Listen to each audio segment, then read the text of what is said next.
Good morning to all of you.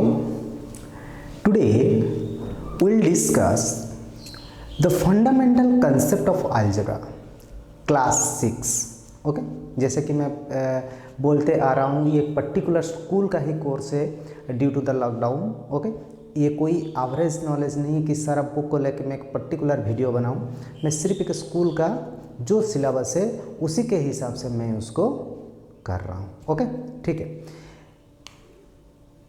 Fundamental concept of algebra समझने से पहले हमको दो चीज़ समझने की बहुत ज़रूरत है. एक है वेरिएबल, दूसरा है कंस्टेंट.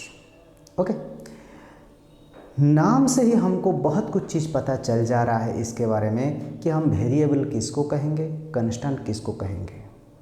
अगर मैं लॉजिक को पकड़ूं, मान लीजिए एक पेड़ में ले रहा हूँ. यहाँ पे पेड़ का हाइट हमेशा ग्रो करता है, ये सर टिल इट्स डेथ. क्या हम उसको कांस्टेंट ले सकते हैं? दूसरी, मैं एक चेयर ले लेता हूँ. अब 10 साल देख लीजिए, चेयर का जितना हाइट था वो हमेशा उतना ही रहेगा, उसमें कोई भी चेंजेस नहीं आएगा. ओके लेकिन जो पेड़ था वो हमेशा उसका हाइट में, उसका ग्रोथ में हमेशा चेंजेस आते रहेगा. Yes or not? Yes. So the first thing जिसको मैंने कहा जो ग्रो कर रहा है, जो हमेशा बदलते जा रहा है, उसको हम कहेंगे वेरिएबल. और जो वक्त के साथ नहीं बदलता है, टाइम के साथ, सिचुएशन के साथ, एनवायरनमेंट के साथ उसमें कोई चेंजेस आता ही नहीं है, उसको हम कहते हैं कांस्टेंट. लेकिन मैथमेटिक्स में हम उसको कैसे डिफाइन करेंगे? ये सब मैं तो अभी तक लॉजिकली मैं आपको समझाया, इसी चीज़ को मैं कैसे मैथमेटिकली आपको समझाऊँ. ओके मैं कुछ एग्जांपल्स के तौर पर लेता हूँ. मैं पहले लिख देता हूँ, यहाँ पे कांस्टेंट लिख देता हूँ और यहाँ पर मैं वेरिएबल ले लेता हूँ. ओके मैं पहला एग्जाम्पल मैं आपके सामने रख रहा हूँ, इसको मैं कैसे डिफाइन कर सकता हूँ. मान लीजिए ये मेरा एक सर्कल है. सर्कल का सेंटर O है, O से यहाँ तक रेडियस है R, और आपको पता है ये मान लो D है, डायमीटर ऑफ द सर्कल. अच्छा अगर हम डायमीटर बोलेंगे, ये जो सर्कल का डायमीटर, इसका फॉर्मूला क्या होता है? 2r. चलिए ये एक सर्कल लिया, यहाँ से यहाँ तक r है, r1 है, मान लीजिए r1. सो यहाँ पर क्या हुआ, ये जो फिगर a था इसका भी डायमीटर 2 हुआ, इसका जो b था, b फिगर का भी डायमीटर क्या हुआ? r1 हुआ. देखिए यहाँ पर भी 2 रहा, यहाँ पर भी 2 रहा. चाहे आप कितना भी बड़ा सर्कल लीजिए और चाहे कितना भी छोटा सर्कल लीजिए, फॉर्मूला दोनों के लिए बराबर है. और यहाँ पर 2 हमेशा रहेगा. ओके और एक अगर मैं और भी बड़ा सा ट्राइंगल ले लेता हूँ, सर्कल ले लेता हूँ और इसका मैं रेडियस को r3 ले लेता हूँ, तो इसका ये जो C फिगर का भी जो डायमीटर निकलेगा, ये डायमीटर क्या हो जाएगा? 2r3. देखिए ये कंडीशन पर भी ये 2 क्या है? हमेशा रहता है, चाहे सर्कल छोटा हो या बड़ा हो, कोई भी साइज का हो, यहाँ पर 2 क्या रह रहा है? कांस्टेंट रह रहा है. और चेंज कौन हो रहा है? यहाँ पर लेंथ मान लीजिए ये 6 सेंटीमीटर का था, ये 2 सेंटीमीटर का था, ये 8 सेंटीमीटर का था जो रेडियस है. यस और नॉट? सो हियर हम लोग नोटिस अच्छे से कर पा रहे हैं कि यहाँ पर r का जो वैल्यू है वो बदलते जा रहा है, लेकिन ये जो 2 था, ये 2 क्या है? एक कांस्टेंट है. सो इस कंडीशन पर मैं कांस्टेंट कौन चीज़ हो गया? 2 हो गया. वेरिएबल कौन हो गया? r हो गया. यस और नॉट? यस. ये तो मैं डायमीटर का बात कहा.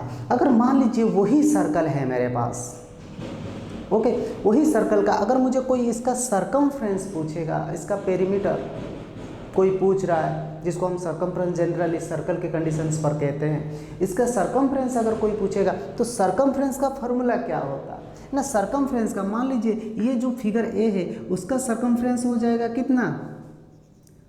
2 पाई आर, इसका सरकमफ्रेंस ए का। बी का इस तरह क्या सरकमफ्रेंस बनेगा 2 पाई r1। सी इस तरह सी का सरकमफ्रेंस क्या बनेगा 2 पाई r3। यहाँ पे एक चीज़ आप लोग भी नोटिस कर पा रहे हैं बहुत अच्छी तरह से, चाहे फिगर ए हो, बी हो या सी हो, यहाँ पे एक चीज़ का वैल्यू बदलते रहता है, जो कौन है आर है, R1 है, R3 है, इसका वैल्यू बदल जा रहा है। लेकिन यहाँ पे जो 2 पाई है, ये 2 पाई का वैल्यू बदल नहीं रहा है। मैंने कहा जो सिचुएशन के साथ जिसका वैल्यू कभी चेंज नहीं होता है तो हम उसको कांस्टेंट कहेंगे। यस, देखिए इस पर मैं इसको भी लिख देता हूँ, यहाँ पर कांस्टेंट कौन बनेगा ना 2 पाई, और यहाँ पर भी वेरिएबल क्या बनेगा आर बनेगा। ओके, ये तो चलिए मैं एक सर्कल के ऊपर लेके मैं आपको समझाया। मैं और एक फिगर में बना रहा हूँ। मान लीजिए मैं एक ट्राइंगल ले रहा हूँ। ओके, मैं एक ट्राइंगल ले रहा हूँ, ये मान लीजिए एक ट्राइंगल है। ओके, ये ट्राइंगल ABC ट्राइंगल है, और ए से मैं एक परपेंडिकुलर ड्रॉ कर देता हूँ जो डी में जाके उसको टच करता है। अगर ये ट्राइंगल है, ये ट्राइंगल का एरिया का फॉर्मूला क्या होगा, हमको पता है एरिया का फॉर्मूला क्या होता है, half into base into height. मान लीजिए यहाँ से यहाँ तक जो डिस्टेंस है बेस स्मॉल भी है, और यहाँ से यहाँ तक जो लेंथ है वो h है। समझ में आया? इसका एरिया इस तरह का निकला। चलिए और एक चीज़ मैं देख लेता हूँ, इसको मैं कंपेयर और एक ट्राइंगल के साथ में कर देता हूँ। ये एक मान लीजिए ट्राइंगल है, EFGH के साथ वो कनेक्ट कर रहा है, और यहाँ से यहाँ तक जो B है, जो बेस है, वो बेस क्या है B1 है, जो हाइट है H1 है। अगर मैं इसका एरिया निकालूँ, सेकेंड वाला जो मैं अभी बनाया, इसका एरिया क्या बनेगा half into B1 into H1, यही तो बनेगा।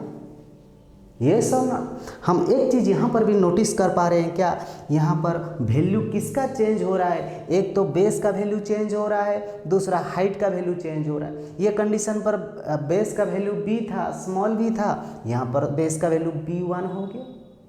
ये बड़ा वाला जो ट्राइंगल है, इसका जो हाइट था वो h था, और ये छोटा वाला का H1 हो गया।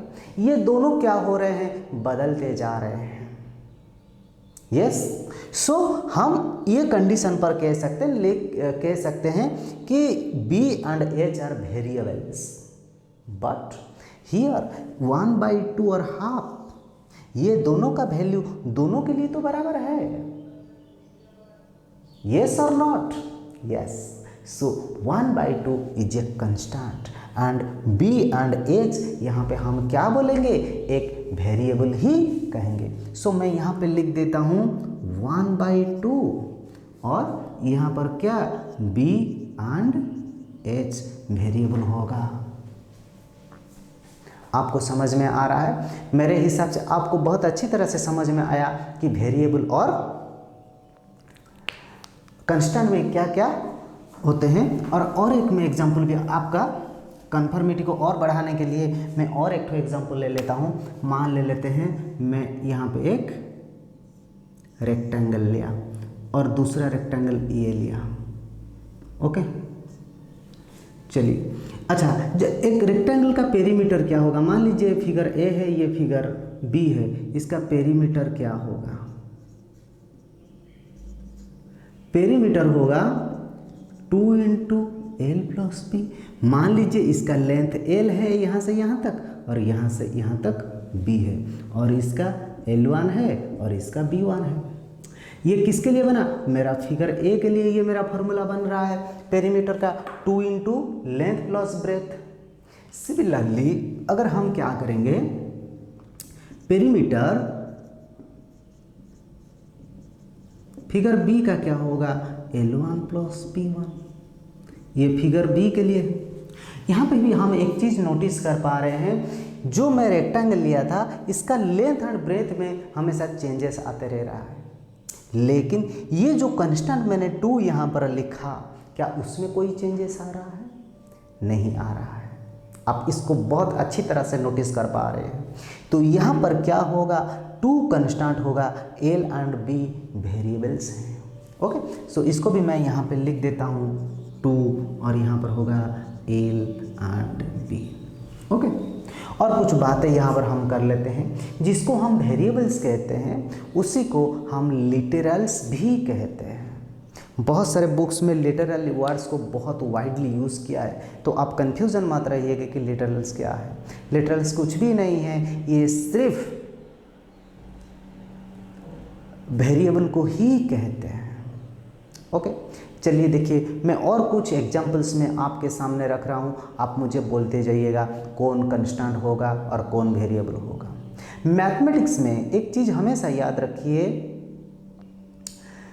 जो नंबर है वो हमेशा क्या होता है, कंस्टेंट होता है। 1 2 3 √3 1/2 0.1 0.4, ये जितना भी सारा, चाहे वो होल नंबर हो, रेशनल नंबर हो या इंटीजर्स हो। आप तो 6th क्लास में हैं, आप तो इंटीजर पढ़े भी होंगे, या आपका रेशनल नंबर हो या रियल नंबर हो। शायद आप रियल नंबर अभी तक नहीं पढ़े, फिर भी आप सुन लीजिए इसको। तो जितने भी सारे न्यूमेरिकल्स होते हैं व नंबर्स होते हैं, उसी को हम कंस्टेंट के तौर पर कंसिडरेशन पर करते हैं। और कुछ वैल्यूज़ होते हैं, कोई फिक्स्ड वैल्यूज़ होते हैं, जैसे मान लीजिए पाई। यहाँ पर मैंने पाई का एक वर्ड यूज़ किया था, 2 पाई। ओके, पाई भी क्या है, एक कंस्टेंट ही है। बहुत सारे कंस्टेंट आप आगे बढ़ेंगे, उसको मैं यहाँ पे डिस्कशन नहीं कर रहा हूँ ड्यू टू द हम लोग के क्लासेस अभी बहुत कम है, छोटे क्लास में हैं अभी। तो हम जैसे ऊपर जाएंगे इसके ऊपर डिस्कशन करते रहेंगे। ओके, सो यहाँ पे जहाँ तक मैं समझ पा रहा हूँ आप लोग बहुत अच्छी तरह से समझ गए होंगे। हाँ, मैं कुछ चीज़ बोल रहा था, मैं भूल गया। सो मैं और कुछ एग्जाम्पल्स में ले रहा हूँ। मैं अगर बोल रहा हूँ 2x, सो मुझे यहाँ पे बता सकते हैं कौन वेरिएबल है। देखिए, यहाँ पर जो अननोन क्वांटिटी है, जब अननोन x है, उसको हम कहेंगे वेरिएबल एंड ये 2 हो जाएगा कंस्टेंट। समझ में आया? अगर मैं आपको कहूँगा 1/3 x³y², सो यहाँ पर वेरिएबल कौन है, कंस्टेंट कौन है? यहाँ पर वेरिएबल x भी है, y भी है, लेकिन कंस्टेंट 1/2 होगा। समझ पा रहे हैं आप लोग? ओके, ठीक है। सो जहाँ तक मैं समझ पा रहा हूँ, ये चीज़ आपका क्लियर हो गया होगा कि हम किसको कंस्टेंट कहेंगे, किसको हम वेरिएबल कहेंगे। Okay, thank you.